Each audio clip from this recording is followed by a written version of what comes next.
So good morning guys. आज हम बात करेंगे हमारे नए चैप्टर के बारे में, that is from biology, that is cell tissues. अब पहले हमने कल डिस्कशन की थी सेल चैप्टर के बारे में। सेल बेसिकली क्या है? The basic fundamental structural unit of life.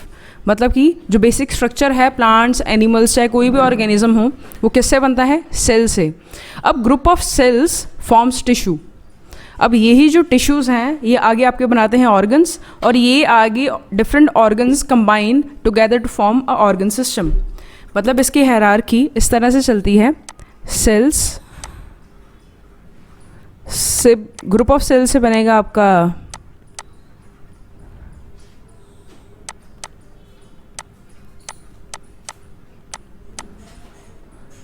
Tissues, आगे टिश्यूज़ से टिश्यू के ग्रुप से बनेगा ऑर्गन्स, और ऑर्गन से आगे आपके पास आएगा ऑर्गन सिस्टम। तो ग्रुप ऑफ सेल्स, ये बेसिकली जो सेल्स हैं ये सिमिलर होते हैं, एक जैसे होते हैं, same to same function perform करते हैं, सेम टू सेम स्ट्रक्चर्स होता है, तो वो आगे क्या बना देते हैं? Tissue. For example nervous tissue. Nervous tissue में अब जो सेल्स हैं वो कौन से हैं? न्यूरॉन्स। अब ये जो न्यूरॉन्स है, एक जैसे न्यूरॉन्स जो सेम होते हैं, वो क्या करते हैं? They combine together to form a tissue. अब टिश्यू जो है नर्वस टिश्यू, काफ़ी सारे नर्वस टिश्यू कंबाइन होकर एक ऑर्गन बनाते हैं, दैट इज़ ब्रेन, या तो स्पाइनल कॉर्ड या फिर कोई और ऑर्गन। तो ये एक और एग्जांपल होगी ऑर्गन की आपकी। इस तरह से डिफरेंट टिश्यूज़ कंबाइन करके डिफरेंट ऑर्गन्स बनाते हैं। आगे ऑर्गन सिस्टम कौन बनाता है?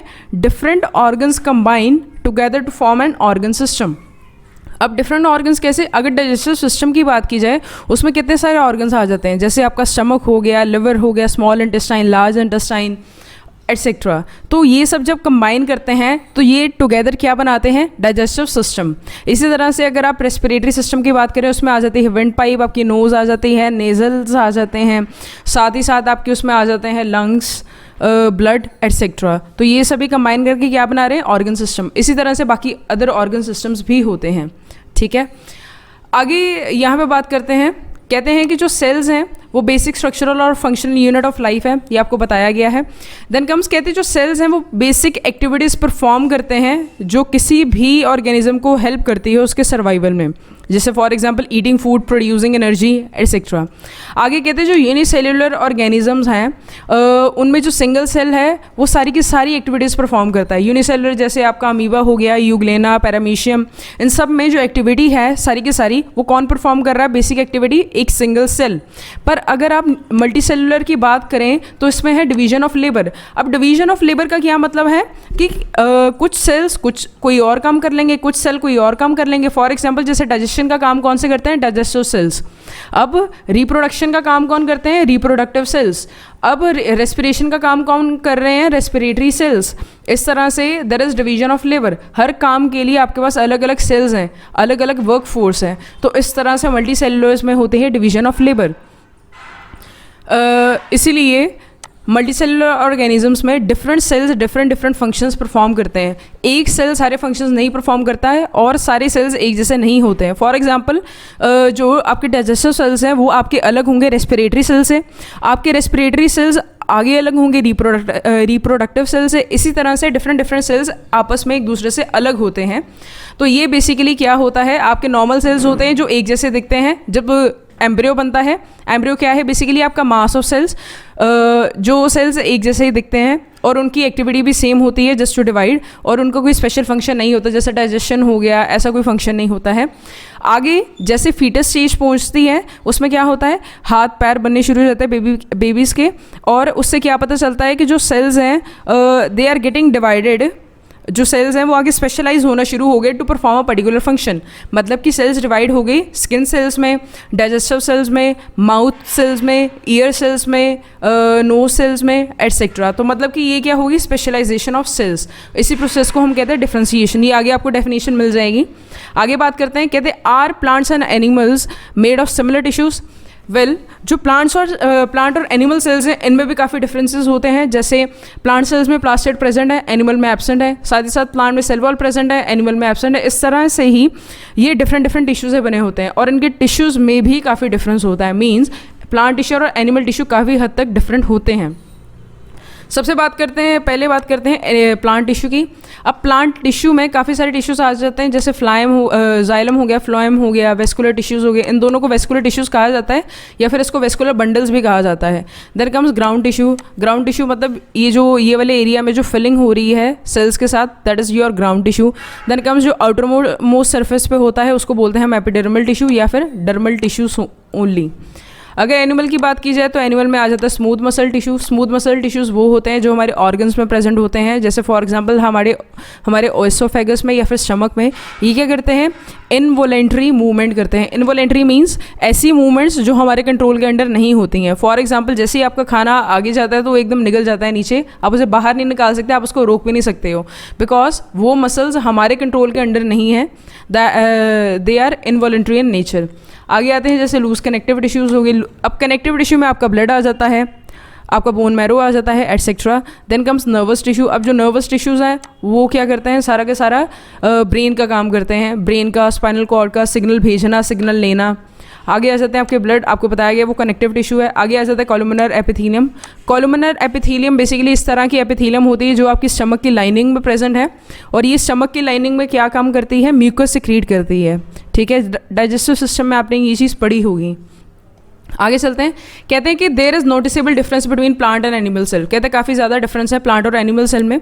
अगर देखा जाए यूजली जो प्लांट्स हैं वो स्टेशनरी हैं, मतलब एक जगह पे फिक्स है, वो चल फिर नहीं सकते हैं।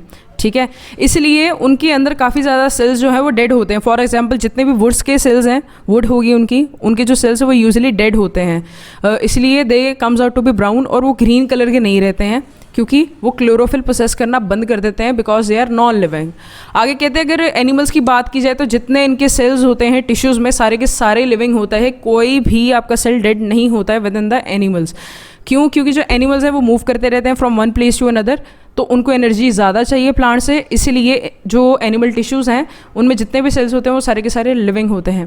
देन कहते हैं जो अनदर डिफरेंस आता है दोनों के बीच में वो क्या है, उनके ग्रोथ पैटर्न के बेसिस के ऊपर। ग्रोथ पैटर्न का क्या मतलब है, अब जो प्लांट्स हैं थ्रू आउट लाइफ क्या करते हैं, डिवाइड करते रहते हैं, पर जो एनिमल्स हैं वो एक टाइम के बाद डिवाइड करना रुक जाते हैं, मतलब I mean to say that grow करना रुक जाते हैं। तो इससे आपको क्या पता चलता है कि अब प्लांट्स में भी आपके कई सेल्स ही कंटिन्यूसली ग्रो कर पाते हैं, जैसे मेरिस्टेमेटिक सेल्स हो गए, पर जो आपके परमानेंट टिश्यूज़ होते हैं वो ग्रो नहीं कर पाते, वो एक टाइम के बाद रुक जाते हैं।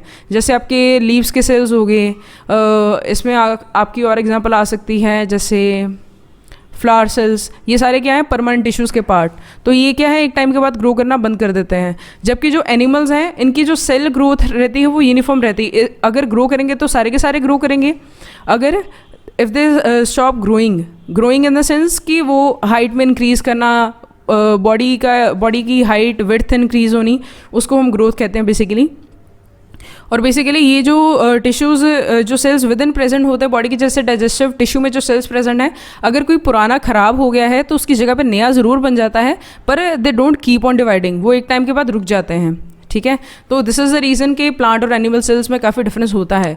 सबसे पहले बात करेंगे हम प्लांट टिश्यू के बारे में। प्लांट टिश्यू दो तरह के होते हैं, एक आपका मेरिस्टेमेटिक टिश्यू और दूसरा परमानेंट टिश्यू। सबसे पहले बात करते हैं मेरिस्टेमेटिक टिश्यूज़ की। मेरिस्टेमेटिक्स बेसिकली वो टिश्यूज़ हैं जो दे कीप ऑन डिवाइडिंग। ये जो ऐसे रीजन्स हैं, ये जो सेल्स हैं, दे कीप ऑन डिवाइडिंग, ये डिवाइड करते रहते हैं।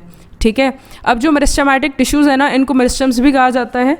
मेरिस्टम्स बेसिकली वो रीजन्स होते हैं जहाँ पे प्लांट में डिवाइडिंग टिश्यूज़ प्रेजेंट होते हैं, जिनको हम मेरिस्टेमेटिक टिश्यूज़ कह देते हैं।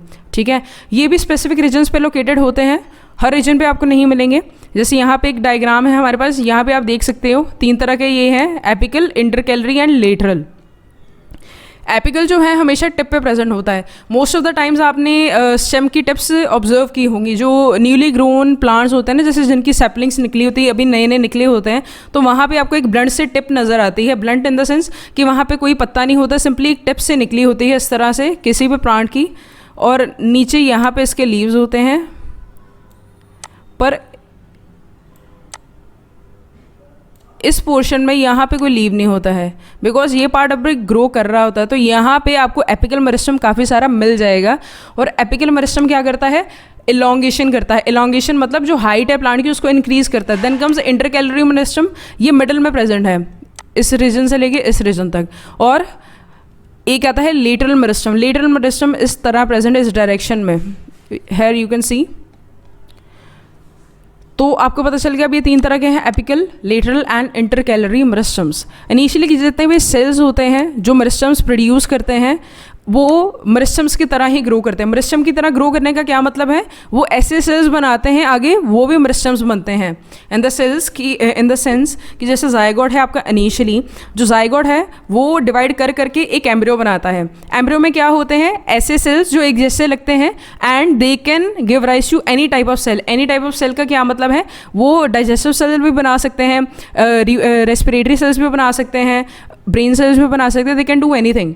इसी तरह से जब मेरिस्टम से सबसे पहले सेल बनता है तो बिल्कुल मेरिस्टम की तरह लगता है, मतलब they can divide into any type of cell. वो स्टेम सेल भी बना सकता है, आपका रूट सेल भी बना सकता है, आपकी लीफ सेल भी बना सकता है, आपका फ्लावर फ्रूट कुछ भी बना सकता है, ठीक है। बट जैसे जैसे वो ग्रो करना शुरू करता है वो स्पेशलाइज हो जाता है। स्पेशलाइज का क्या मतलब है, उसको एक पर्टिकुलर फंक्शन मिल जाता है कि उसे स्टेम सेल की तरह एक्ट करना है, जाइलम की तरह एक्ट करना है, कि फ्लोएम की तरह एक्ट करना है, तो इसे हम बोल देते हैं स्पेशलाइजेशन ऑफ दैट फंक्शन। आगे बात करते हैं एपिकल मेरिस्टम की। कहते हैं जो एपिकल मेरिस्टम आपको ग्रोइंग टिप्स पे मिलता है स्टेम और रूट की, ये क्या करता है, इंक्रीज करता है length of stem and root. आगे चलते हैं इंटरकैलरी मेरिस्टम क्या है, आपको नोड्स पे मिलता है। नोड्स बेसिकली आप देख सकते हैं, जैसे ये है ऊपर की आपकी स्टेम और ये आगे आपकी लीफ का बेस, तो यहाँ पे जो रीजन है इसको हम नोड बोलते हैं, दिस इज नोन एज, इसको क्या कहा जाता है, योर नोड, ठीक है। आगे चलते कहते हैं ये इंटरकैलरी मेरिस्टम्स आपको यूजुअली नोड पे मिलते हैं और ये क्या करते हैं, आपके इस पार्ट को ग्रो करने में हेल्प करते हैं। आगे आते हैं लेटरल मेरिस्टम्स। ये क्या करते हैं, साइड पे यहाँ पे प्रेजेंट होते हैं, जिसकी वजह से जो प्लांट है बॉटम से उसकी गर्थ इंक्रीज होती है। गर्थ का मतलब है ब्रेड्थ, मतलब वो चौड़ा होगा, वो इस तरह से ग्रो करेगा, ठीक है। आगे चलते हैं, कहते हैं जो सेल्स हैं मेरिस्टेमेटिक टिश्यूज़ के वो काफ़ी ज़्यादा एक्टिव होते हैं। क्यों, क्योंकि उनके पास डेंस साइटोप्लाज्म होता है और काफ़ी थिन सेल्यूलोज सेल वॉल्स होती हैं, मतलब कि उनकी थिन सी आपको सेल वॉल मिलेगी, साथ ही साथ उनका न्यूक्लियस काफ़ी बड़ा होता है और उनका जो साइटोप्लाज्म है वो काफ़ी ज़्यादा डेंस होता है। डेंस का क्या मतलब है, उसके अंदर काफ़ी ज़्यादा फूड प्रोडक्ट्स हैं जिसका इस्तेमाल करके वो क्या कर सकता है, डिफरेंट सेल्स को बना सकता है डिवाइड करके। आगे कहते हैं अनलाइक अदर प्लांट सेल्स, इनके पास वैक्यूल्स नहीं होते हैं, they are small in size and साथ ही साथ काफ़ी ज़्यादा एक्टिव होते हैं नेचर में as they are dividing cells too. अब जो आपका मेच्योर प्लांट सेल होगा उसमें आपको वैक्यूल काफ़ी बड़ा मिलेगा। वैक्यूल का क्या मतलब है, टू स्टोर फूड। अब आगे क्या है बात हमारे पास, कहते पर ये जो सेल्स हैं इनमें वैक्यूल एब्सेंट होते हैं, साथ ही साथ ये काफ़ी ज़्यादा एक्टिव होते हैं नेचर में। एक्टिव होने का क्या मतलब है, दे कीप ऑन डिवाइडिंग, क्योंकि इन्होंने डिवाइड करना होता है इसलिए ये काफ़ी ज़्यादा एक्टिव होते हैं, साथ ही साथ ये डिवाइड करते रहते हैं। आगे चलते हैं, कहते हैं जो वैक्यूल्स हैं वो लार्ज साइज़ के होते हैं। इस तरह के लार्ज साइज़ के होते हैं कि वो सेल में क्या करते हैं कि जो न्यूक्लियस है आपके न्यूक्लियस को सेंटर की जगह पे एक साइड पे शिफ्ट कर देते हैं। एंड जो वैक्यूल्स यूजुअली उन सेल्स में लार्ज होते हैं जिनका काम है फूड स्टोर करना। आगे चलते हैं प्लांट टिश्यूज़ में, परमानेंट टिश्यूज़ में। अब जो परमानेंट टिश्यूज़ हैं वो इस तरह से आप देख सकते हैं, आपको मेरिस्टेमेटिक टिश्यूज़ आपको यहाँ पे मिलेंगे, axial meristem, shoot apical meristem, lateral meristem, adventitious meristem and root apical meristem. यहाँ पे आपका axial meristem, shoot apical meristem और root apical meristem and adventitious meristem, ये सारे के सारे आपके एपिकल मेरिस्टम्स ही हैं। यहाँ पे सिर्फ आपको लेटरल अलग से दिया हुआ है और यहाँ पे आपका आएगा यहाँ पे मिडल में आपका आएगा इंटरकैलरी मेरिस्टम, ठीक है। यहाँ पे परमानेंट टिश्यूज़ देखिए, परमानेंट टिश्यूज़ हैं स्क्लेरन काइमेटस सेल्स, वो इस तरह से नज़र आते हैं, कॉलन काइमा सेल्स वो इस तरह से नज़र आते हैं और जो आपके पेरेंट काइमा सेल्स हैं वो कुछ इस तरह से नज़र आते हैं। तो सबसे पहले बात करनी शुरू करते हैं, कहते हैं जितने भी सेल्स मेरिस्टम्स प्रोड्यूस करते हैं वो क्या करते हैं, एक स्पेसिफिक रोल ले लेते हैं। रोल का क्या मतलब है कि वो एक पर्टिकुलर फंक्शन ही परफॉर्म करेंगे, साथ ही साथ जिसकी वजह से they lose their ability to divide into other type of cells, जिसकी वजह से वो बाकी तरह के सेल्स नहीं बना पाते हैं, वो सिर्फ वो पर्टिकुलर टाइप ऑफ सेल्स ही बनाएंगे आफ्टर डिवाइडिंग। आगे चलते हैं, इनको कहते हैं हम परमानेंट टिश्यूज़। कहते हैं ये जो प्रोसेस है taking up a permanent shape size and function, इसको बोलते हैं हम डिफरेंशिएशन या फिर डिफरेंशिएटेड सेल्स। और ये जो प्रोसेस है ये क्या करती हैं, lead to the development of permanent tissues. आगे जो आपके परमानेंट टिश्यूज़ है वो दो तरह के हैं, simple permanent tissue and complex permanent tissue.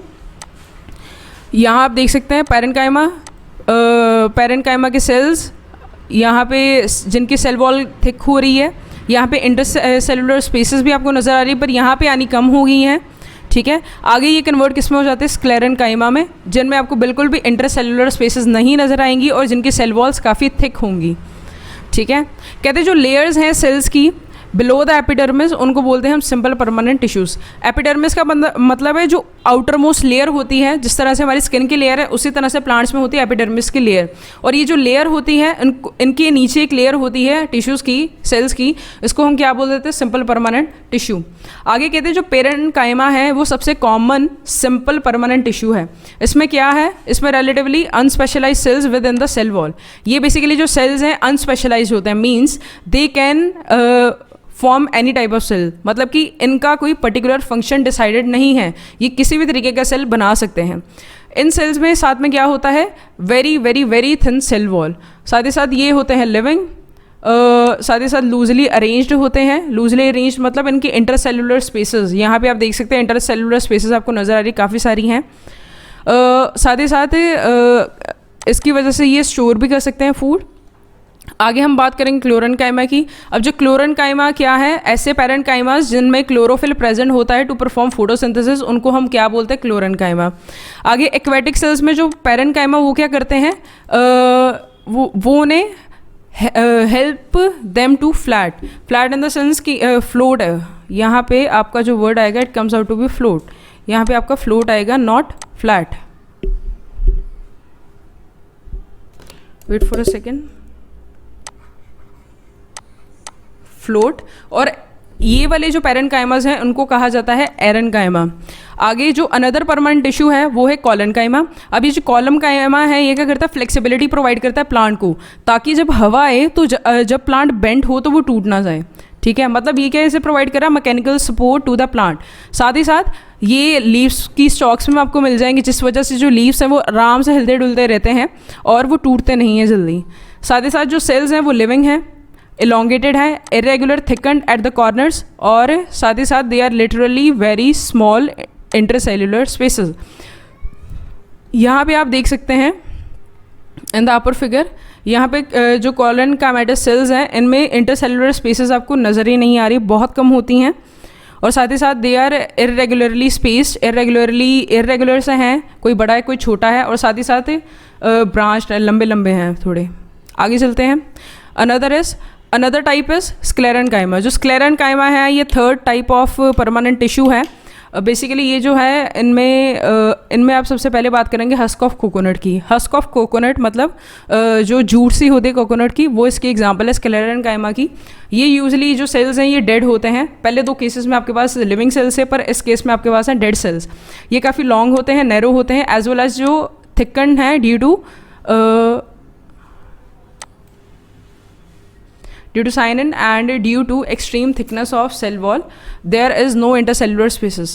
ये बेसिकली इनकी जो थिकनिंग है, यहाँ पे साइनन लिखा पर यहाँ पे आपका आएगा लिग्निन। यहाँ पे है आपका लिग्निन की डिपोजिशन होती है, जिसकी वजह से जो सेल वॉल्स है वो काफ़ी थिक होनी शुरू हो जाती हैं। And due to the thickness of the cell wall इनमें जो इंटरसेलुलर स्पेसेस है वो ना के बराबर होते, काफ़ी कम होती है। ये जो टिश्यूज़ हैं ये स्टेम में आपको मिल जाते हैं, या फिर वेस्कुलर बंडल ज़ैलम और phloem in the veins of leaves में आपको मिल जाता है, और साथ ही साथ hard covering of seeds and nuts में। ये क्या करते हैं, स्ट्रेंथ भी प्रोवाइड करते हैं प्लांट पार्ट्स को। साथ ही साथ जो आउटर मोस्ट लेयर है जो हम ऑब्जर्व करते हैं वो एपिडर्मिस है। ये यूजली सिंगल होती है, लेयर ऑफ सेल्स है। साथ ही साथ इन केस ऑफ अगर ड्राई हैबिटेट्स की बात की जाए, जैसे हो गया आपका कैक्टस, तो उस केस में ये क्या करते हैं, जो इनकी एपिडर्मिस की लेयर होती है वो काफ़ी हार्ड होती है as compare to the plants occurring in terrestrial zones. जो डेजर्ट जोन्स नहीं हैं, जो अच्छे जोन में मिल रहे हैं, जैसे हमारे एरिया में जो प्लांट्स मिलते हैं, इनकी जो एपिडर्मल लेयर वो काफ़ी पतली होती है as compare to that of desert plants.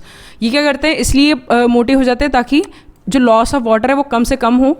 Protection भी प्रोवाइड करते हैं प्लांट को। साथ ही साथ जो एपिडर्मल सेल्स हैं एरियल पार्ट्स पे, एरियल पार्ट जैसे आपका हो गया जैसे लीव्स हो गए या फिर अपर मोस्ट पार्ट, उसको हम एरियल पार्ट्स बोल देते हैं प्लांट के।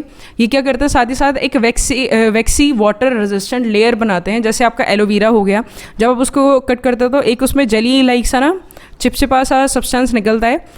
ये क्या करता है, इसकी वजह से जो वाटर लॉस है वो काफ़ी कम हो जाता है, पानी ज़्यादा से ज़्यादा अंदर स्टोर रहता है। ये साथ ही साथ इसको बचाता है लॉस ऑफ वाटर से, मैकेनिकल इंजरी मतलब किसी भी चोट से, और invasion by parasitic fungus. Parasitic fungus का क्या मतलब है, इन्वेड का क्या मतलब है कि वो अंदर घुस जाती है और उसे बर्बाद कर देती है।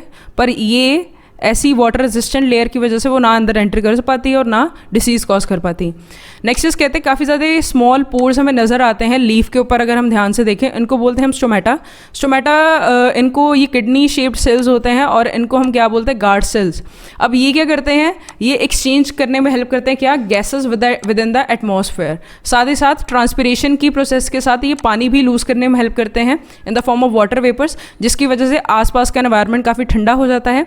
And epidermal cells of roots वो क्या करते हैं, इंपॉर्टेंट रोल प्ले करते हैं इन ऑब्जॉर्प्शन ऑफ वाटर। साथ ही साथ इनमें काफ़ी सारे लॉन्ग हेयर लाइक स्ट्रक्चर्स होते हैं। ये क्या करते हैं, एब्जॉर्प्टिव सरफेस एरिया भी इंक्रीज कर देते हैं। और डेजर्ट प्लांट्स में जो एपिडर्मिस है इसके पास थिक वैक्सी कोटिंग होती है क्यूटिन की, उसकी आउटर सरफेस के ऊपर। और आगे क्या है, जैसे जैसे प्लांट ग्रो करना शुरू करता है ये जो प्रोटेक्टिव टिश्यूज़ हैं ये क्या करते हैं, दे अंडरगो सर्टेन चेंजेस। ये क्या करते हैं, ये एक और लेयर अपने अराउंड डिपॉजिट करनी शुरू कर देते हैं लिग्निन के ऊपर, जिसको हम बोलते हैं सम्बरिन।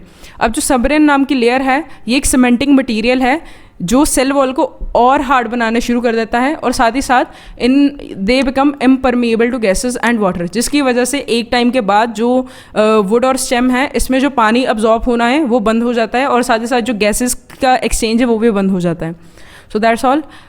अगली वीडियो में हम बात करेंगे कॉम्प्लेक्स परमानेंट